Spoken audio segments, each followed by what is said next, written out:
जय हिंद दोस्तों। Railway NTPC या प्रैक्टिस टेस्ट 29 है, तो आइए शुरू करते हैं। पहला प्रश्न है, राष्ट्रीय ध्वज के प्रारूप को संविधान सभा के द्वारा कब अपनाया गया? तो इसका सही उत्तर है ऑप्शन बी 22 जुलाई 1947 को। अगला प्रश्न है, भारत का राष्ट्रीय कैलेंडर को भारत सरकार के द्वारा कब अपनाया गया? तो इसका सही उत्तर है ऑप्शन बी 22 मार्च 1957 को। अगला प्रश्न है, भारत का राष्ट्रीय जलीय जीव क्या है? तो इसका सही उत्तर है ऑप्शन सी डॉल्फिन है। अगला प्रश्न है, भारत का राष्ट्रीय गान जनगण मन को संविधान सभा के द्वारा कब अपनाया गया? तो इसका सही उत्तर है ऑप्शन सी 24 जनवरी 1950 को। अगला प्रश्न है, राष्ट्रीय गीत को गाने में कितना समय लगता है? तो इसका सही उत्तर है ऑप्शन बी 65 सेकंड। कहीं कहीं यह 69 सेकंड भी मिलता है, यानी 1 मिनट 9 सेकंड भी मिलता है। अगला प्रश्न है, भारत का राष्ट्रीय पशु क्या है? तो इसका सही उत्तर है ऑप्शन डी बाघ है। अगला प्रश्न है, राष्ट्रगान जनगण मन के रचयिता कौन है? तो इसका सही उत्तर है ऑप्शन ए रविन्द्रनाथ टैगोर। अगला प्रश्न है, भारत के राष्ट्रीय चिन्ह को भारत सरकार के द्वारा कब अपनाया गया? तो इसका सही उत्तर है ऑप्शन ए 26 जनवरी 1950 को। अगला प्रश्न है, भारत का राष्ट्रीय वृक्ष क्या है? तो इसका सही उत्तर है ऑप्शन डी बरगद। अगला प्रश्न है, महाभारत के रचयिता कौन है? तो इसका सही उत्तर है ऑप्शन डी वेद व्यास। अगला प्रश्न है, राष्ट्रगान को पहली बार 1911 में भारतीय राष्ट्रीय कांग्रेस के किस अधिवेशन में गाया गया? तो इसका सही उत्तर है ऑप्शन बी कोलकाता के अधिवेशन में। अगला प्रश्न है, राष्ट्रगीत को सर्वप्रथम 1896 में कांग्रेस के किस अधिवेशन में गाया गया था? तो इसका सही उत्तर है ऑप्शन बी कोलकाता के अधिवेशन में। अगला प्रश्न है, राष्ट्रगीत वंदे मातरम का प्रथम प्रकाशन किस ग्रंथ में किया गया? तो इसका सही उत्तर है ऑप्शन डी उपन्यास आनंद मठ में। अगला प्रश्न है, राष्ट्रगान का प्रकाशन सर्वप्रथम कहाँ किया गया? तो इसका सही उत्तर है ऑप्शन है तत्वबोधिनी पत्रिका में। अगला प्रश्न है, भारत का राष्ट्रीय फूल क्या है? तो इसका सही उत्तर है ऑप्शन सी कमल।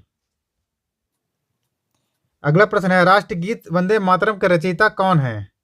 तो इसका सही उत्तर है ऑप्शन सी बंकिम चंद्र चटर्जी। अगला प्रश्न है, भारत के झंडा गीत के लेखक कौन है? तो इसका सही उत्तर है ऑप्शन ए श्यामलाल गुप्ता। अगला प्रश्न है, सत्यमेव जयते कहाँ से लिया गया है? तो इसका सही उत्तर है ऑप्शन सी मुंडको उपनिषद से। अगला प्रश्न है, राष्ट्रगान को गाने में कितना समय लगता है? तो इसका सही उत्तर है ऑप्शन सी 52 सेकंड। अगला प्रश्न है, भारतीय तिरंगा झंडा के बीच चक्र में कुल कितनी तीलियां हैं? तो इसका सही उत्तर है ऑप्शन सी 24 तीलियां हैं। अगला प्रश्न है, आधुनिक युग की मीरा के नाम से किसे जाना जाता है? तो इसका सही उत्तर है ऑप्शन बी महादेवी वर्मा को। अगला प्रश्न है, प्रथम हिंदू विधि निर्माता कौन थे? तो इसका सही उत्तर है ऑप्शन सी मनु। अगला प्रश्न है, भारत का आइंस्टीन किसे कहा जाता है? तो इसका सही उत्तर है ऑप्शन है नागार्जुन को। अगला प्रश्न है, भारत के संविधान के 8वीं अनुसूची में कितनी भाषाओं को सम्मिलित किया गया है? तो इसका सही उत्तर है ऑप्शन डी 22 भाषाओं को। अगला प्रश्न है, प्रत्येक वर्ष हिंदी दिवस किस तिथि को मनाया जाता है? तो इसका सही उत्तर है ऑप्शन डी 14 सितंबर को। अगला प्रश्न है, प्रथम हिंदी सम्मेलन 1975 में कहाँ संपन्न हुआ? तो इसका सही उत्तर है ऑप्शन डी नागपुर में। अगला प्रश्न है, विश्व की सबसे प्राचीन लिखित भाषा किसको माना जाता है? तो इसका सही उत्तर है ऑप्शन डी सुमेरियन भाषा को। अगला प्रश्न है, भारत में सर्वाधिक बोली जाने वाली भाषा कौन सी है? तो इसका सही उत्तर है ऑप्शन सी हिंदी भाषा। अगला प्रश्न है, आधुनिक युग का तुलसी किसे कहा जाता है? तो इसका सही उत्तर है ऑप्शन बी मैथिली शरण गुप्त को। अगला प्रश्न है, संस्कृत व्याकरण के जनक किसे माना जाता है? तो इसका सही उत्तर है ऑप्शन डी पाणिनि को। अगला प्रश्न है, संसार का सबसे बड़ा महाकाव्य क्या है? तो इसका सही उत्तर है ऑप्शन डी महाभारत। अगला प्रश्न है, हिंदी विषय के लिए प्रथम ज्ञानपीठ पुरस्कार किसे प्रदान किया गया? तो इसका सही उत्तर है ऑप्शन डी सुमित्रा नंदन पंत को। अगला प्रश्न है, भारत का शेक्सपियर किसे कहा जाता है? तो इसका सही उत्तर है ऑप्शन सी कालिदास को।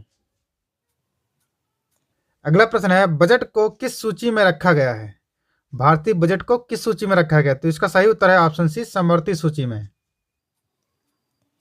अगला प्रश्न है, रेल बजट को सामान्य बजट से किस समिति की सिफारिश के आधार पर अलग किया गया? तो इसका सही उत्तर है ऑप्शन बी, आकवर्थ समिति के।